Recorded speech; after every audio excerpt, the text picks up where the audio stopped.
Hello കൂട്ടുകാരെ, തക്കാളി അന്ന സുമ്മാവ part 2 എല്ലാവർക്കും സ്വാഗതം. പാർട്ട് 1 നമ്മൾ ഡിസ്കസ് ചെയ്തത് തക്കാളിയുടെ വെറൈറ്റീസും കുറച്ച് ബേസിക് കാര്യങ്ങളുമാണ്.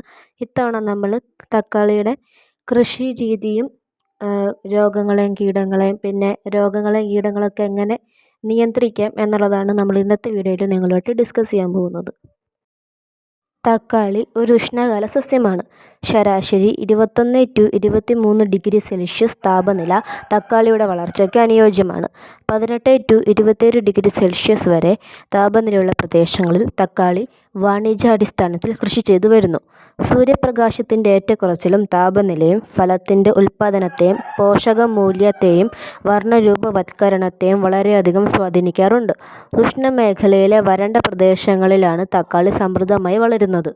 തക്കാളിയുടെ വളർച്ചയുടെ കാര്യത്തിൽ ടെമ്പറേച്ചറിന് വലിയൊരു സ്ഥാനമുണ്ട്. ലോ ടെമ്പറേച്ചറിൽ വളർച്ച മുരടിക്കുക, പൂക്കൾ കൊഴിഞ്ഞു പോകുക, മോശമായ പരാഗണം ഇതൊക്കെയാണ് സാധാരണയായി കണ്ടുവരുന്നത്. ഹൈ ടെമ്പറേച്ചറിലാണെങ്കിൽ കായ്കൾ കുറയുക, നിറം മങ്ങുക ഇതൊക്കെ കണ്ടുവരുന്നു. തക്കാളിപ്പഴത്തിന് വർണ്ണഭേദം നൽകുന്നത് കരോട്ടിൻ, ലൈക്കോപെറിസിഡിൻ എന്നീ വർണ്ണകങ്ങളുടെ വ്യത്യസ്ത സാന്ദ്രതയിലുള്ള സാന്നിധ്യമാണ്. വിത്തുകൾ പരന്നതും ഇളം തവിട്ട് നിറമുള്ളതുമാണ്. മണലും കളിമണ്ണും കലർന്ന പശ്ചിമരാശി മണ്ണാണ് തക്കാളി കൃഷിക്ക് അനുയോജ്യം. വർഷത്തിൽ 2 തവണ കൃഷി ഇറക്കുന്നു. 1 ഹെക്ടർ സ്ഥലത്തേക്ക് 400 ഗ്രാം വിത്ത് ആവശ്യമാണ്. 1 ഗ്രാം വിത്തിൽ ഏതാണ്ട് 300 വിത്തുകൾ ഉണ്ടാകും. തക്കാളി തൈയുടെ തണ്ടിന് നല്ല ബലം വന്നതിന് ശേഷമേ പറിച്ചു നടാവൂ. നൈട്രജൻ, ഫോസ്ഫറസ് വളങ്ങൾ മണ്ണിൽ ചേർക്കുന്നതും നേർത്ത ലായനി ഇലകളിൽ ചേർക്കുന്നതും തൈകൾക്ക് ഗുണകരമാണ്. ക്രമമായ രീതിയിലുള്ള ജലസേചനം തക്കാളി കൃഷിക്ക് അനിവാര്യമാണ്. ഇടയ്ക്കിടെ കളകളൊക്കെയും നീക്കം ചെയ്യുകയും ചെയ്യണം.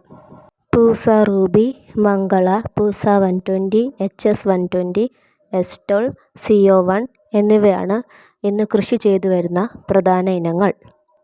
അടുത്തതായി നമ്മൾ തക്കാളിയിൽ കണ്ടുവരുന്ന കീടങ്ങളെ പറ്റിയാണ് ഡിസ്കസ് ചെയ്യാൻ പോകുന്നത്. ഇതാണ് ടൊമാറ്റോ ബഗ്. ഇതൊരു നീരൂറ്റി കുടിക്കുന്ന പ്രാണിയാണ്.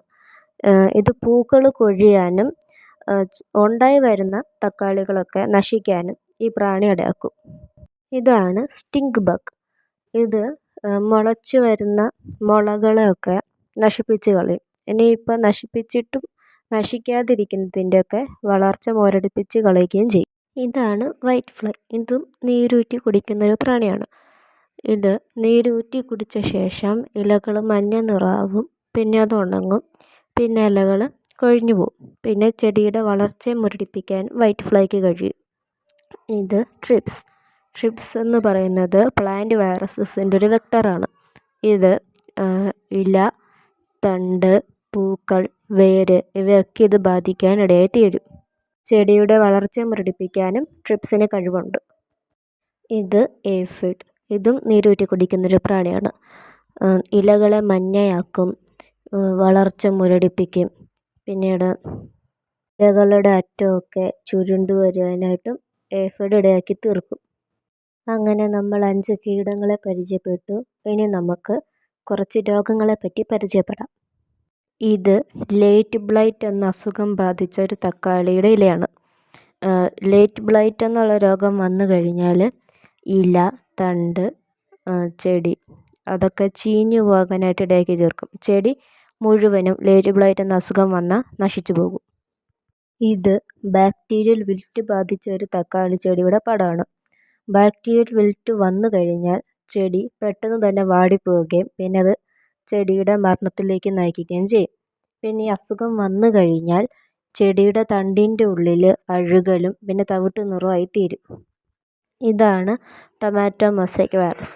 ടൊമാറ്റോ മൊസൈക്ക് വൈറസ് തക്കാളിയെ ബാധിച്ചു കഴിഞ്ഞാൽ തക്കാളിയുടെ ഇലയിലും ഫ്രൂട്ടിൻ്റെ ഷേപ്പിലും ഒക്കെ വ്യത്യാസങ്ങൾ വരും. പിന്നീട് ഇലയുടെ കളർ പാറ്റേൺ പച്ച മഞ്ഞ എന്നുള്ള ഒരു പാറ്റേണിൽ ഇലയുടെ കളർ മാറും. പിന്നെ ഇലയിൽ ചുളിവുകളും വന്നു തുടങ്ങും. അങ്ങനെ നമ്മൾ കുറച്ച് പെസ്റ്റിനെയും കുറച്ച് ഡിസീസിനെയും പരിചയപ്പെട്ട് കഴിഞ്ഞു. ഇനി നമുക്ക് പെസ്റ്റ് കൺട്രോൾ, കീടങ്ങളെ എങ്ങനെ നിയന്ത്രിക്കാമെന്ന് പരിചയപ്പെടാം. ഇതാണ് ഫെറമോൺ ട്രാപ്പ്. സാധാരണയായി ഫ്രൂട്ട് ഫ്ലൈ എന്ന ഇൻസെക്റ്റിനെ അട്രാക്റ്റ് ചെയ്യാനായിട്ടാണ് ഫെറമോൺ ട്രാപ്പ് ഉപയോഗിക്കുന്നത്. ഫിറമോൺ ട്രാപ്സ് ഓൺലൈനിലായിട്ടും അല്ലാതെ അവൈലബിൾ ആണ്. നമുക്ക് വേണമെങ്കിൽ സ്വന്തമായിട്ട് വരെ ഉണ്ടാക്കാൻ പറ്റുന്ന ഒരു ട്രാപ്പാണ് ഫിറമോൺ ട്രാപ്പ്. ഇതാണ് യെല്ലോ സ്റ്റിക്കി ട്രാപ്പ്. ഇത് നമുക്ക് വീട്ടിലാണെങ്കിലും ഉണ്ടാക്കാവുന്നതേ ഉള്ളൂ. ചിത്രത്തിൽ കാണുന്നത് പോലെ മഞ്ഞ പെയിൻ്റ് അടിച്ച ശേഷം അതിൻ്റെ മുകളിൽ ഗ്ലൂ കൊണ്ട് തേച്ച് വിടണം. മെയിനായിട്ട് വൈറ്റ് ഫ്ലൈനെ അട്രാക്റ്റ് ചെയ്യാനായിട്ടാണ് ഇത് ഉപയോഗിക്കുന്നത്. എന്നിട്ട് എവിടെയാണ് ഇൻസെക്ട്സ് വരാൻ സാധ്യതയുള്ളത് അവിടെ വയ്ക്കുക. ഇൻസെക്ട്സ് കളർ കണ്ട് അട്രാക്റ്റ് ആയിട്ട് അവർ തന്നെ വന്ന് ചാടിക്കോളും. ഇതാണ് ലേഡി ബഗ്. ഇത് നമുക്ക് ഗുണം ചെയ്യുന്ന ഒരു പ്രാണിയാണ്. അപ്പോൾ ഇതിനെ ഉപയോഗിക്കുന്നതും ഈ പെസ്റ്റ് കൺട്രോളിൻ്റെ ഭാഗമായിട്ട് വരും. പഴയ ചെടികളുടെ അവശിഷ്ടങ്ങൾ ഒഴിവാക്കുക എന്നതും പെസ്റ്റ് കൺട്രോളിൻ്റെ ഒരു ഭാഗമായിട്ട് വരും. അങ്ങനെ ഈ വീഡിയോ ഇവിടെ തീരുകയാണ്. നിങ്ങൾക്കത് ഇഷ്ടപ്പെട്ടെങ്കിൽ നിങ്ങളുടെ ഫ്രണ്ട്സിനും വീട്ടുകാർക്കും ഒക്കെ ഷെയർ ചെയ്യുക. പിന്നെ വീഡിയോ ഇഷ്ടപ്പെട്ടാൽ ലൈക്ക് ചെയ്യുക, സബ്സ്ക്രൈബ് ചെയ്യുക, ഷെയർ ചെയ്ത് ഞങ്ങളെ സപ്പോർട്ട് ചെയ്യുക.